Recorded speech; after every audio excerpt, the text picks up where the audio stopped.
Si alguna vez se han preguntado qué se construyó en el mundo antes de las grandes pirámides, es un gran mérito para ustedes.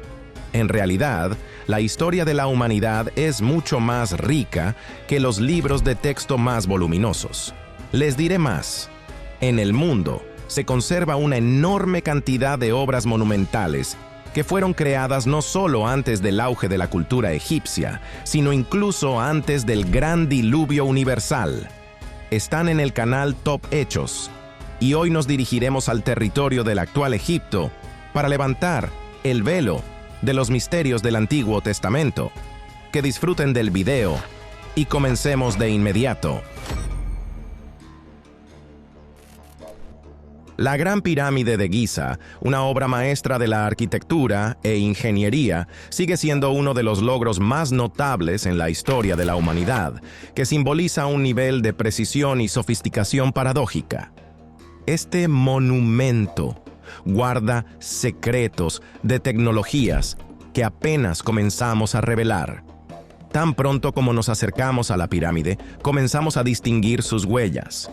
Por ejemplo, en la construcción hay muchos bloques de piedra basáltica con marcas verticales de procesamiento mecánico. Las líneas verticales han sido cuidadosamente talladas en un material que no era nativo de los alrededores de la pirámide, lo que de inmediato genera preguntas sobre las herramientas y métodos con los que se hicieron esas marcas. Las líneas no son arañazos casuales.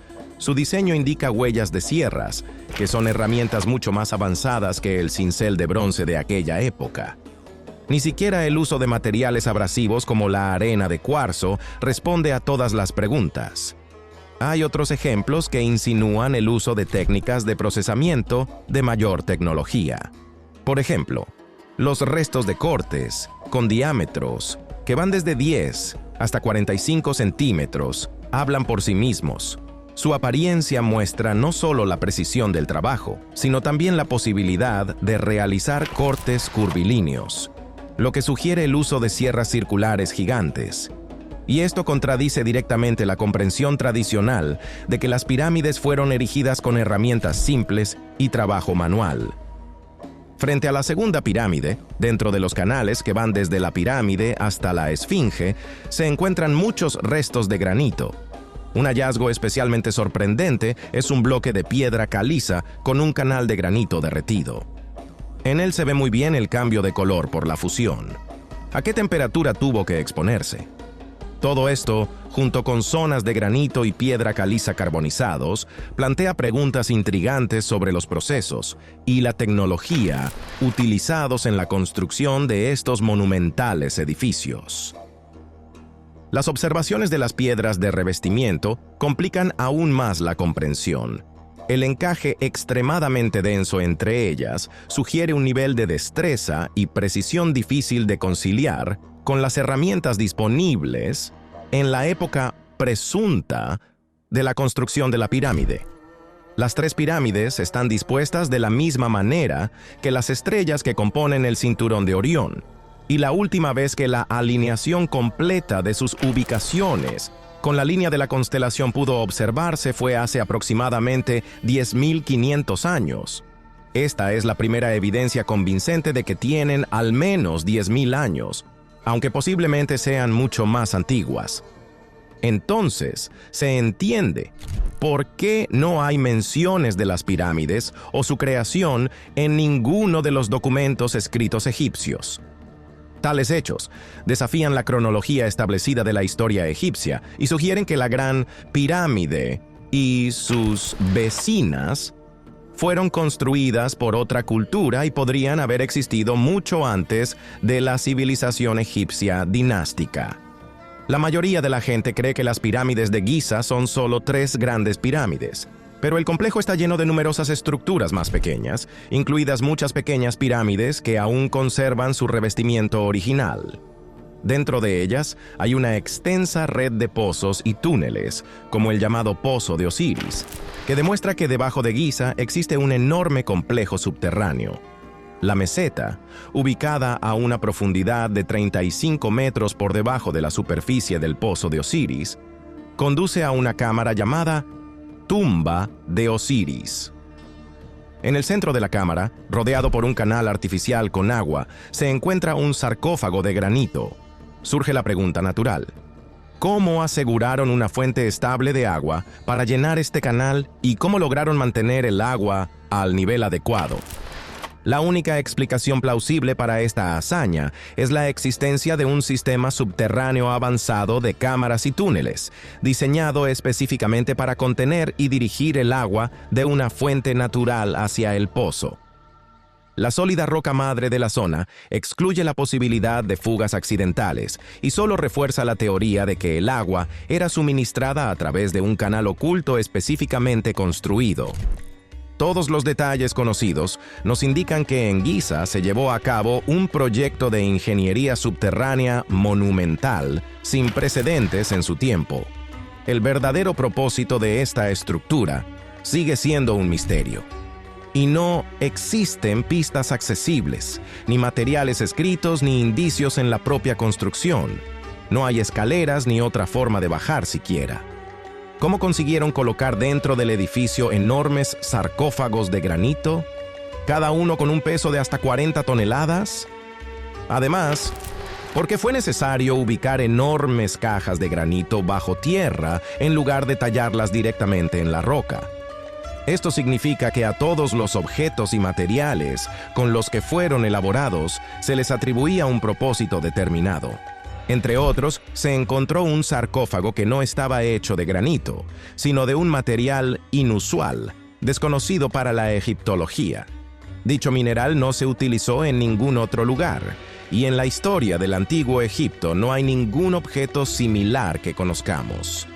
Más allá del hecho de que este material no se encuentra en ningún lugar de África, alguien fabricó y transportó este masivo sarcófago de 40 toneladas a lo largo de enormes distancias, posiblemente a través de todo el Mediterráneo. Los métodos de datación avanzados han demostrado que el pozo de Osiris debe tener al menos 5.000 años. Y si retrocedemos la cronología a los períodos predinásticos del antiguo Egipto, debemos prestar especial atención al Serapeum de Saqqara. Este lugar sirvió como necrópolis egipcia antigua para el entierro de toros sagrados del culto de Apis en Memphis.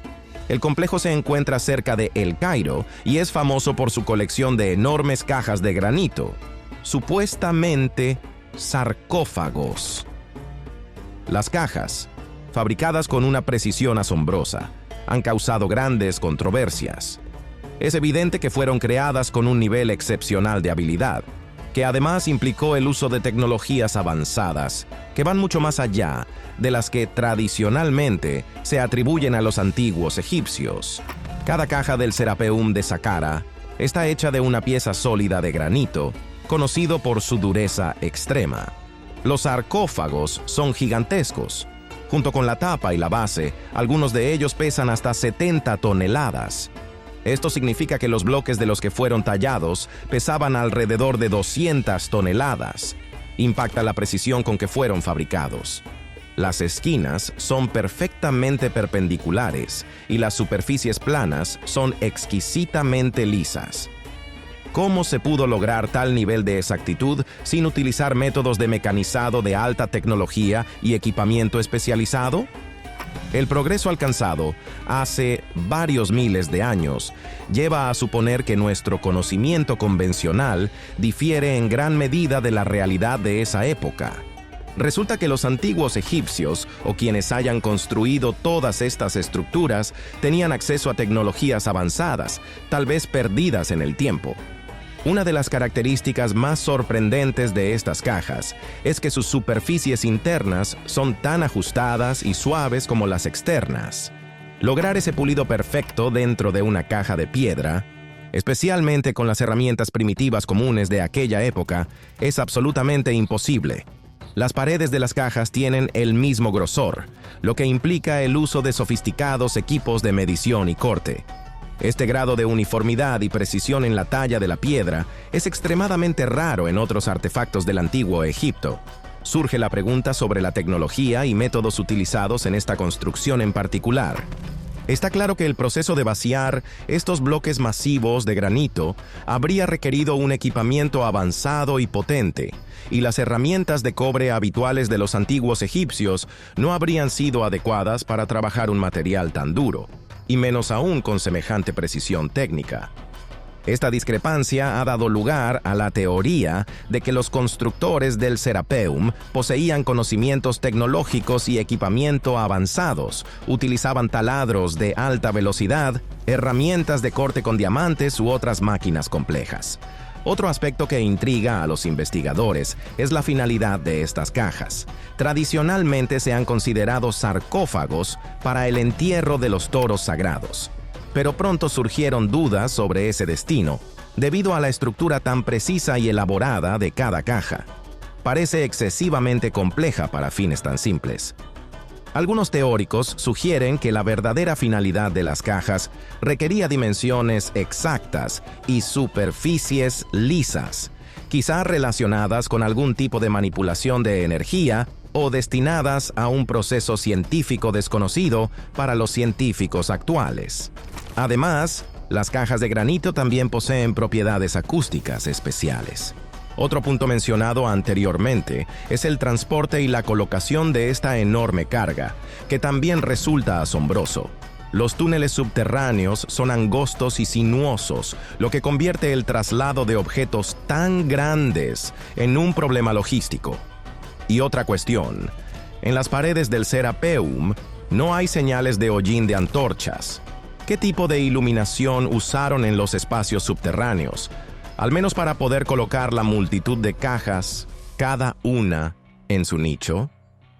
La teoría arqueológica principal atribuye la precisión y el dominio de la fabricación de las cajas de granito a las habilidades y paciencia de los artesanos antiguos que perfeccionaron sus métodos de talla de piedra durante generaciones. Sin embargo, los críticos de esta teoría señalan que no existen pruebas arqueológicas directas que muestren máquinas o herramientas lo bastante complejas como para crear estos contenedores. Además, las herramientas por sí solas no serían suficientes. En la antigüedad, producir algo así habría requerido un profundo entendimiento de ingeniería y geometría. Cabe destacar que la magnitud y precisión de las cajas en el Serapeum de Saqqara no se repitieron en ningún otro lugar entre los hallazgos de tumbas o en otras canteras de granito. Número 1. Regresemos a la Gran Pirámide de Giza. Según las mediciones, es la estructura con la orientación más precisa de todas las que existen y mira estrictamente al norte, con un margen de error de solo 0,36 centésimas de grado. La posición del Polo Norte se ha desplazado con el tiempo y en su momento la pirámide estuvo alineada de forma absolutamente exacta. Lo que resulta aún más increíble es que la Gran Pirámide se encuentra en el centro terrestre del planeta.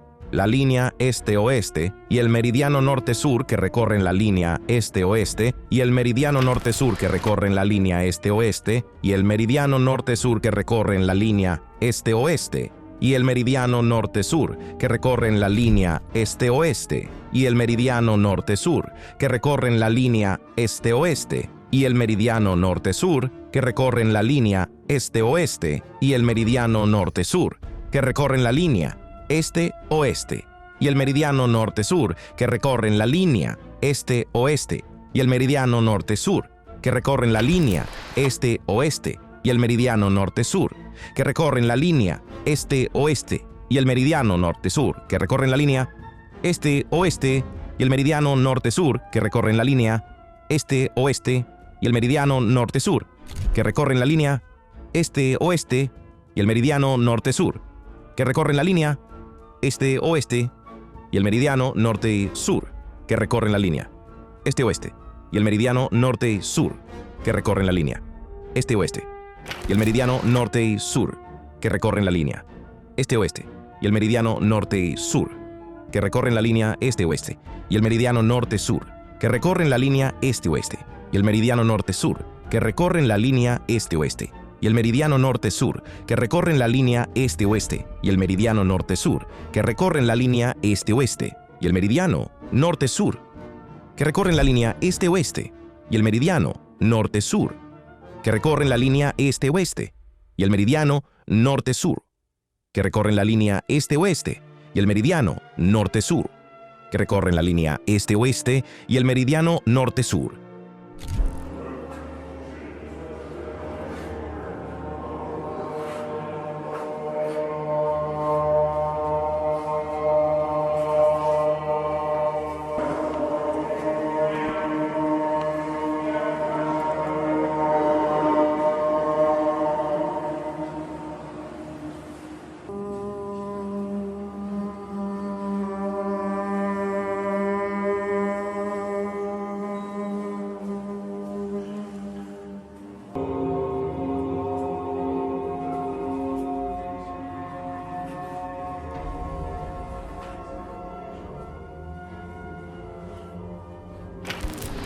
Que recorren la línea este-oeste y el meridiano norte-sur, que recorren la línea este-oeste y el meridiano norte-sur, que recorren la línea este-oeste y el meridiano norte-sur, que recorren la línea este-oeste y el meridiano norte-sur, que recorren la línea este-oeste y el meridiano norte-sur, que recorren la línea este-oeste y el meridiano norte-sur, que recorren la línea este-oeste y el meridiano norte-sur, que recorren la línea este-oeste y el meridiano norte-sur, que recorren la línea este-oeste y el meridiano norte-sur, que recorren la línea este-oeste y el meridiano norte-sur, que recorren la línea este-oeste y el meridiano norte-sur, que recorren la línea este-oeste y el meridiano norte-sur, que recorren la línea este-oeste y el meridiano norte-sur, que recorren la línea este-oeste y el meridiano norte-sur, que recorren la línea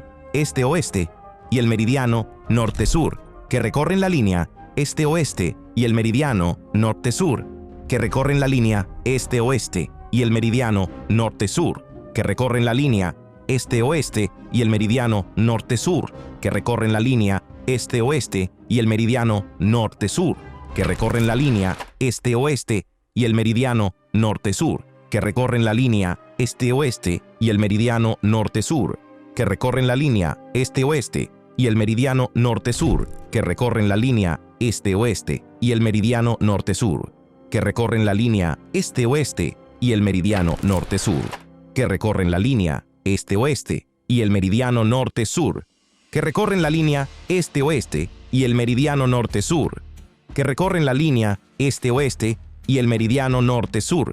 recorren la línea este-oeste y el meridiano norte-sur, que recorren la línea este-oeste y el meridiano norte-sur, que recorren la línea este-oeste y el meridiano norte-sur, que recorren la línea este-oeste y el meridiano norte-sur, que recorren la línea este-oeste y el meridiano norte-sur, que recorren la línea este-oeste y el meridiano norte-sur, que recorren la línea este-oeste y el meridiano norte-sur, que recorren la línea este-oeste y el meridiano norte-sur, que recorren la línea este-oeste y el meridiano norte-sur, que recorren la línea este-oeste y el meridiano mayor. Parte de las masas continentales se cruzan en dos puntos de la Tierra. Uno está en medio del océano y el otro se localiza en el punto donde se ubica la Gran Pirámide. ¿Cómo se logró esa orientación sin brújula? Que, recordemos, fue inventada muchos siglos después. Evidentemente, esta precisión sugiere un conocimiento avanzado de la astronomía y probablemente la práctica de observación de las estrellas. Los constructores de la pirámide tenían datos detallados sobre los solsticios y equinoccios, porque en el día del equinoccio de primavera, el Sol se encuentra justo encima de la Gran Pirámide, y en esos breves momentos, la pirámide no proyecta sombra. Otra característica interesante son las propiedades acústicas del interior de la pirámide, particularmente notables en la cámara funeraria. Está construida con enormes bloques de granito, conocido por su densidad y su capacidad de reflejar el sonido. Los sonidos en este espacio resuenan, generando un potente efecto de reverberación. Este fenómeno no solo refuerza el sonido, sino que prolonga su duración más de lo esperado. Escuchen las demostraciones en el video del experto Bryn Furster, en el que investiga la cámara junto con un especialista en resonancia acústica. El sonido permanece en el aire mucho más tiempo de lo normal. Investigadores de primer nivel sostienen que los arquitectos de la pirámide diseñaron deliberadamente estas características acústicas mediante las dimensiones de la cámara y los materiales para lograr cierta frecuencia de resonancia. Esto indica no solo una sólida base de conocimientos en física del sonido, sino también una valoración práctica de la acústica en la construcción de la pirámide. En la década de 1960, el investigador Edward Kunkel, en su libro La bomba del faraón, propuso que la Gran Pirámide funcionaba como una bomba hidráulica, impulsando agua hacia arriba a través de la construcción y sacándola por pequeños conductos gracias a cambios en la presión del aire. La teoría sacudió el mundo de la egiptología. El autor afirmaba que los pasajes y cámaras dentro y debajo de la pirámide eran canales y depósitos de una bomba gigantesca, usada para enviar agua al desierto para regar la tierra. Según él, la pirámide contenía dos bombas, una subterránea y otra sobre el nivel del suelo, ubicadas en las cámaras intermedia y superior. Juntas, habrían generado dos flujos que salían de la pirámide por los conductos de los lados norte y sur. Como era de esperar, el trabajo de Kunkel enfrentó un gran escepticismo no solo de parte de los egiptólogos, que rechazaron por completo la teoría, sino también de los ingenieros, que señalaron que dicha construcción habría requerido la creación de un vacío, una serie de válvulas, combustible y también una cámara de combustión. Sin embargo, los científicos analizaron la obra con más detalle para no refutar la hipótesis sin fundamento. Algunos ingenieros señalaron que una bomba de pistón podría tener sentido. Se trata de un dispositivo sencillo que se ha empleado durante siglos para mover agua de un depósito con solo dos piezas móviles. Y hubo estudiosos que retomaron la idea de que la Gran Pirámide se alimentaba de las aguas del Nilo Occidental y de un lago cercano, que se hallaban a un nivel más alto y podrían haber sido fuentes ideales para un sistema de abastecimiento de agua por gravedad en la meseta de Giza. Después de todo, en aquel entonces no siempre fue desierto. Existen versiones de que un muro de contención que alguna vez rodeó el complejo de pirámides podría haber servido como un terraplén para un depósito local. A medida que se discutía más el tema, crecieron los argumentos de que la Gran Pirámide realmente podría haber sido una gran bomba de agua. Un simple cálculo de economía nos da motivos para reflexionar. La Gran Pirámide consta de más de 2 millones de bloques, cada uno con un peso de entre 25 y 80 toneladas. Si los trabajadores movieran y colocaran alrededor de 12 bloques por hora, las 24 horas del día y los 7 días de la semana, se habrían necesitado unos 20 años para construirla. Ajustando al equivalente del dólar actual, la pirámide habría costado más de $5.000 millones. ¿Por qué asumir todos esos esfuerzos y gastos solo para una tumba? Es cierto que los faraones de Egipto gozaban de mayor libertad que los líderes modernos elegidos democráticamente, pero no estaban completamente exentos de las realidades financieras y económicas. ¿No sería más razonable embarcarse en un proyecto así para obtener un mayor retorno de la inversión? Por ejemplo, una bomba de agua que permitiera regar las tierras y alimentar a la población. Aquí debemos retroceder un paso para llegar al meollo. Si la Gran Pirámide realmente era una gran bomba de agua, ¿hacia dónde bombeaba el agua? Si vinculamos esta acción con la enigmática Gran Fosa de Sauyet el Aryan, considerada por muchos como una pirámide inacabada, tal vez fuera un depósito para el agua que se bombeaba desde abajo. El descubrimiento de este bloque de granito llevó a otros hallazgos similares y, finalmente, al hallazgo de un inmenso bloque de granito rosado de 30 toneladas que servía como base de una especie de pavimento. Esto hizo que el egiptólogo Alessandro Barsanti creyera haber encontrado la entrada al mundo subterráneo, posiblemente lleno de incontables tesoros o importantes artefactos históricos. Uno de los descubrimientos más notables de Sauyet el Aryan fue una gran tina ovalada de granito rosado, pulida como un espejo. Las paredes laterales de la tina estaban pintadas con una franja negra, tal vez el residuo de algún líquido, lo que indica un proceso único y desconocido para nosotros. Probablemente allí se contenía algo relevante, pues se construyó una estructura especial para proteger el cuerpo de la tina. ¿Quién sabe si este proceso estuvo relacionado con la producción o el almacenamiento de energía? Pero logró demostrar su eficacia y revelar una parte del misterio de toda la construcción. En el año 1905, durante las excavaciones del equipo de Barsanti, un fuerte temporal azotó Egipto y la lluvia torrencial llenó la fosa con más de 3 metros de agua. Increíblemente, unas pocas horas después de la tormenta, el nivel del agua en la fosa descendió de forma abrupta. Barsanti se convenció de que el agua se filtraba a través de algunas cámaras subterráneas ocultas que él trataba de descubrir. No fue una tarea fácil. Los bloques masivos estaban unidos con un mortero similar al cemento y con un patrón de encaje. Este trabajo fue el más difícil que el equipo hubiera tenido que realizar, pero para Barsanti, el esfuerzo solo confirmaba su teoría. Quienquiera que hubiera empleado un esfuerzo sobrehumano en la construcción, se había asegurado de que los bloques del suelo permanecieran inmóviles, lo que significaba que algo sumamente importante debía estar oculto debajo. Lamentablemente, la investigación no se completó. Una vez más, Barsanti se quedó sin presupuesto y tuvo que suspender temporalmente las excavaciones antes de resolver el enigma. De pronto estalló la Primera Guerra Mundial, cerrando por completo las posibilidades en Egipto. Y en el año 1917, a la edad de 59 años, Barsanti falleció repentinamente, y en lugar de continuar su labor, los egiptólogos simplemente abandonaron las excavaciones, dejando el misterio sin resolver.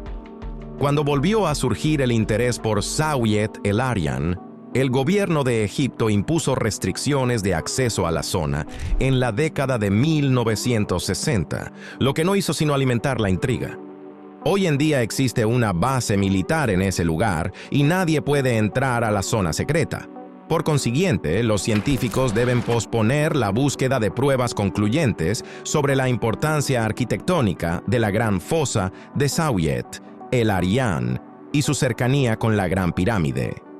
Solo hemos podido formular la hipótesis de que ambas estructuras en el antiguo Egipto formaban parte de un sistema tecnológico avanzado para la producción y distribución de energía. En realidad, su objetivo podría haber sido mucho más amplio que simplemente bombear agua para riego. En 1999, un ingeniero naval llamado John Cadman buscaba entre estanterías en una librería de segunda mano cuando se topó con un viejo ejemplar polvoriento de un libro inusual, nada menos que la obra de Kunkel, La bomba del faraón.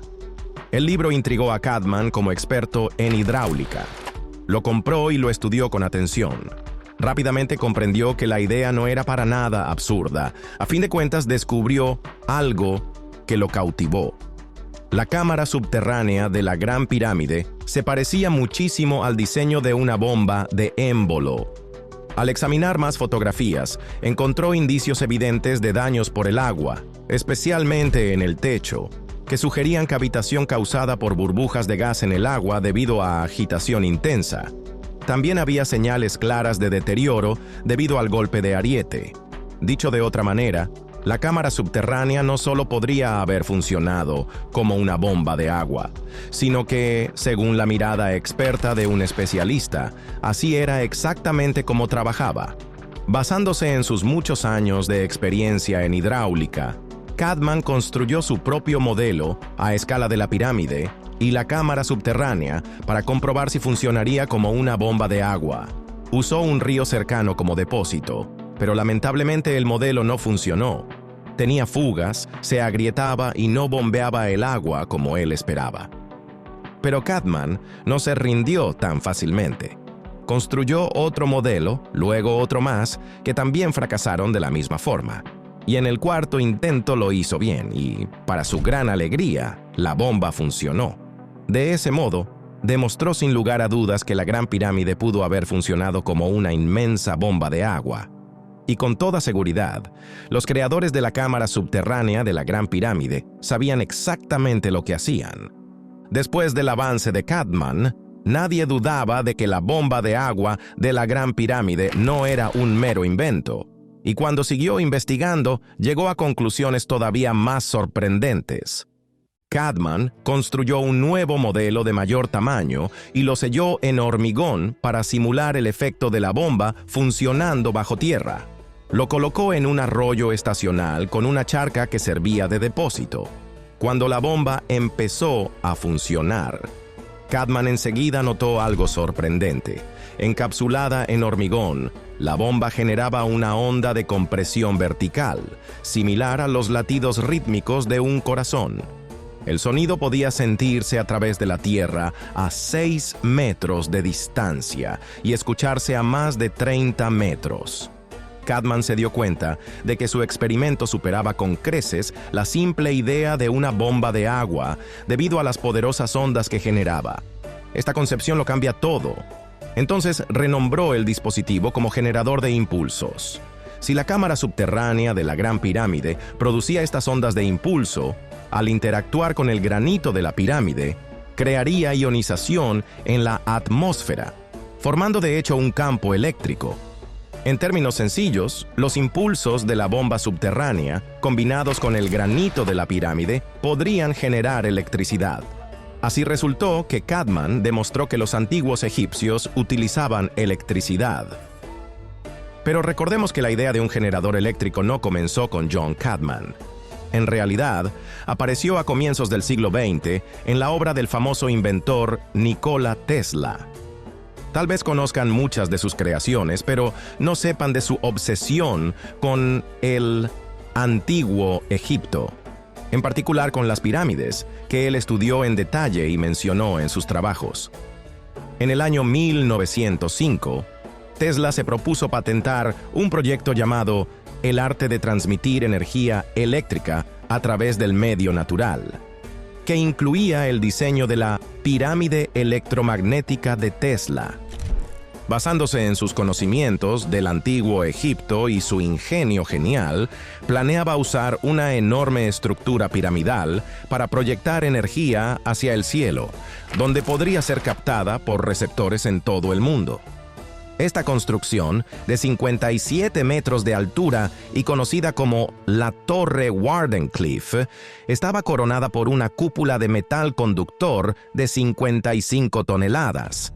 Sin embargo, antes de que pudiera demostrar de forma concluyente que el modelo generaba energía, le pasó lo mismo que a Barsanti. Se le acabó la financiación y el proyecto se abandonó. Aunque la labor de Tesla con las pirámides electromagnéticas desapareció, después de sus experimentos, mucha gente empezó a contemplar la Gran Pirámide con nuevos ojos.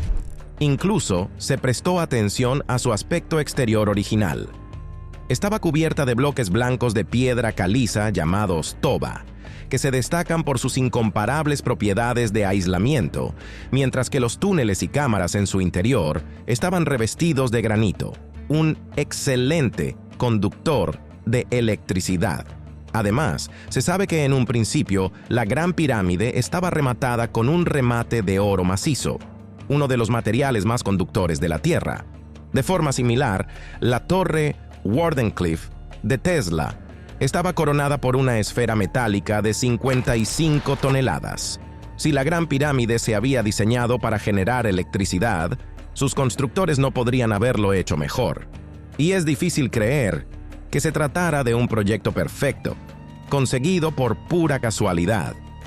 Nuevas piezas de este misterio aparecieron en 1993, cuando se descubrió una misteriosa habitación que había permanecido oculta e inaccesible durante miles de años. Al parecer, los ingenieros constructores la diseñaron así a propósito para que no se descubriera su secreto.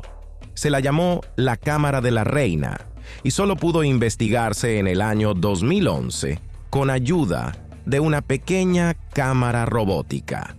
Naturalmente, allí se halló algo muy extraño. La habitación contenía conductos con hilos de cobre cuidadosamente elaborados, y más importante aún, en el piso había instrucciones dibujadas en forma de símbolos que parecían indicar un diagrama claro de un cableado eléctrico.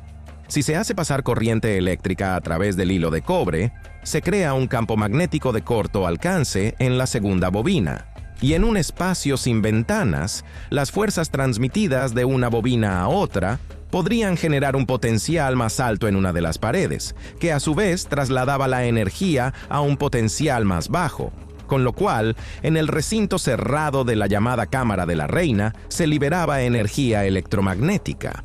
Estos indicios tan prometedores fueron investigados por Christopher Dunn, un ingeniero mecánico que trabajó durante más de medio siglo en los niveles más altos de la industria aeroespacial. En la década de 1970, Dunn empezó a interesarse por los misterios de la Gran Pirámide de Giza. Al mismo tiempo que desempeñaba su trabajo en la industria aeroespacial, inició de manera independiente sus estudios sobre la Gran Pirámide desde la perspectiva de la ingeniería. Con el tiempo fue llegando a la conclusión de que la pirámide tenía un propósito más amplio del que se creía. Con semejante inversión de recursos y una precisión de ejecución tan extraordinaria, la construcción funcionaba como una máquina perfecta, que extraía energía de la Tierra. Durante más de 20 años, Christopher Dunn investigó y llegó a ser reconocido como un experto, publicando docenas de artículos y participando en televisión como una autoridad en la materia. Explicado en términos sencillos, la resonancia de las vibraciones convertía la energía sísmica de la Tierra en ondas electromagnéticas. En 1998, un año antes de los legendarios experimentos de John Cadman, que probaron la base eléctrica de la Gran Pirámide, Dunn, por fin, publicó su obra fundamental, titulada La Central Eléctrica de Giza. El libro describía en detalle un sistema en el que la Gran Pirámide aprovechaba la energía sísmica de la Tierra y producía electricidad en la Cámara del Rey, con ayuda del hidrógeno creado por una reacción química en la Cámara de la Reina. El trabajo de Dunn fue tan innovador que motivó a investigadores de todo el mundo. Durante más de 2 décadas, sus estudios se han ampliado y han resultado cada vez más sorprendentes. La ciencia tradicional también ha comenzado a tomarse en serio la idea de la Gran Pirámide como generador eléctrico antiguo. En el año 2018, en una prestigiosa revista de física aplicada, se publicó un estudio que analizó la reacción de la Gran Pirámide a las ondas de radio. La conclusión fue que la pirámide, de hecho, concentra energía electromagnética en sus cámaras internas, lo que confirma los estudios de Cadman y las ideas de Tesla. Posteriormente, en el año 2019, apareció un nuevo libro titulado El Complejo Industrial de Giza, basado en la obra de Dunn. La idea principal del libro señalaba que toda la meseta de Giza funcionaba como un sistema de generación de energía. Según sus autores, las estructuras alrededor y debajo de la meseta se diseñaron para activar un complejo proceso de separación del agua, lo que permitiría utilizar el hidrógeno como fuente de combustible. Los autores presentaron pruebas sólidas de que la Gran Pirámide fue una gigantesca planta de tratamiento de agua para crear agua electrificada, lo que demuestra hasta dónde ha llegado la teoría de la Gran Pirámide como generador eléctrico. El libro y su hipótesis no fueron descartados de inmediato como algo absurdo, sino que, en vez de ridiculizarse, la obra recibió un prestigioso premio de Nueva York. Ahora más que nunca, la ciencia tradicional contempla seriamente la posibilidad de que la finalidad de la Gran Pirámide fuera la generación de electricidad. Al reflexionar sobre la grandeza de las antiguas construcciones de Egipto y sobre tecnologías tan complejas, surge con fuerza en la comunidad académica la teoría de que estos prodigios no fueron logros de los egipcios dinásticos, como habitualmente se piensa. Más bien habrían usado estructuras legadas por una civilización mucho más avanzada y antigua, anterior a los registros históricos. ¿Pudo esta civilización transmitir un gran caudal de conocimientos y destrezas tecnológicas que sirvieron de base sobre la cual los posteriores egipcios prosperaron durante milenios? Quizá debamos reconsiderar nuestras ideas establecidas y aceptar que las pirámides no fueron experimentos de una civilización incipiente, sino un legado de predecesores muy desarrollados, cuyos saberes y logros fueron tan monumentales que influyeron en generaciones, mucho después de su desaparición. Esta teoría no demerita las hazañas de los egipcios dinásticos, sino que más bien subraya la continuidad del progreso humano y la posibilidad de que las civilizaciones sucesoras se basen en la herencia de las anteriores. ¿Qué opinan ustedes? ¿Concuerdan con estas ideas y evidencias de que los antiguos egipcios fueron solo usuarios posteriores de un legado rico y complejo que adaptaron y conservaron en la forma que llamamos la historia del mundo antiguo?